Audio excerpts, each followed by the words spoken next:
Patriarchy को लेके कुछ फेमिनिस्ट बहुत बड़ी गलती करते हैं। They start hating and blaming main.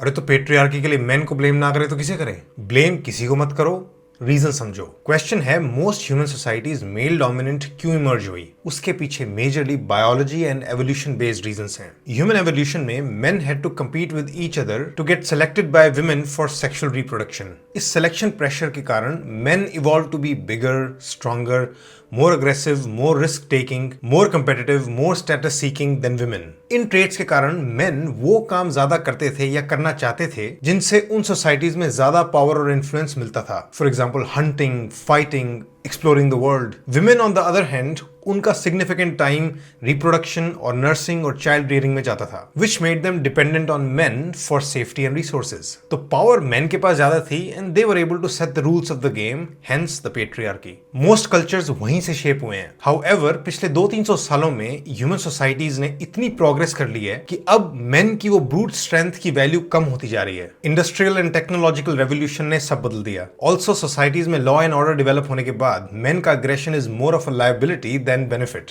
तो with all this progress modern societies में मेन और विमेन के लिए लेवल प्लेइंग फील्ड बनता जा रहा है। और आज की सोसाइटी में जिन कामों से पावर एंड इन्फ्लुएंस मिलता है वो नॉलेज एंड क्रिएटिविटी से ज्यादा रिलेटेड है, जिसमें विमेन इक्वली कंपेटिटिव हैं। लेकिन सैडली लोगों की पर्सनल सोच टेक्नोलॉजी की स्पीड से चेंज नहीं होती। Social norms, gender roles, traditions, rituals ये लोगों की आइडेंटिटी का पार्ट बन जाते हैं। लोग जल्दी से इन्हें बदलना नहीं चाहते। तो अब इशू ये है कि जब पुराने जमाने के rules and traditions modern world में अप्लाई होते हैं तो अनफेयर सा लगता है। फॉर एग्जाम्पल एक वुमन कहती है कि अरे मैं भी तो पैसे कमाती हूं तो शादी के बाद मैं उसके घर क्यों जाऊं? Fair point. और इस तरह की अनफेयरनेस जब बार बार दिखती है तो गुस्सा आता है। बट उस गुस्से में कुछ लोग ये गलती कर देते हैं कि वो ब्लेम के डायरेक्शन में चले जाते हैं। वो अपने अंदर हेट ले आते हैं। Please don't let that happen. Unfairness देखने के बाद अपनी आवाज जरूर उठाओ। जो पर्टिकुलर इंसान गलती कर रहा है उसे चैलेंज जरूर करो, but don't start hating all main और ऑल ट्रेडिशनल पीपल। ये सोचो कि हर आदमी और औरत इंडिविजुअली अपना बेस्ट कर रहे हैं, बट फिर भी जब वो गलती करें तो उस गलती को चैलेंज करना है और उस इंसान को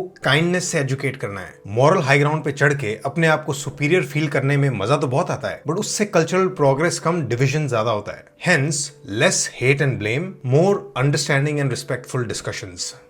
For couple therapy, go to our website sridharlifeschool.com.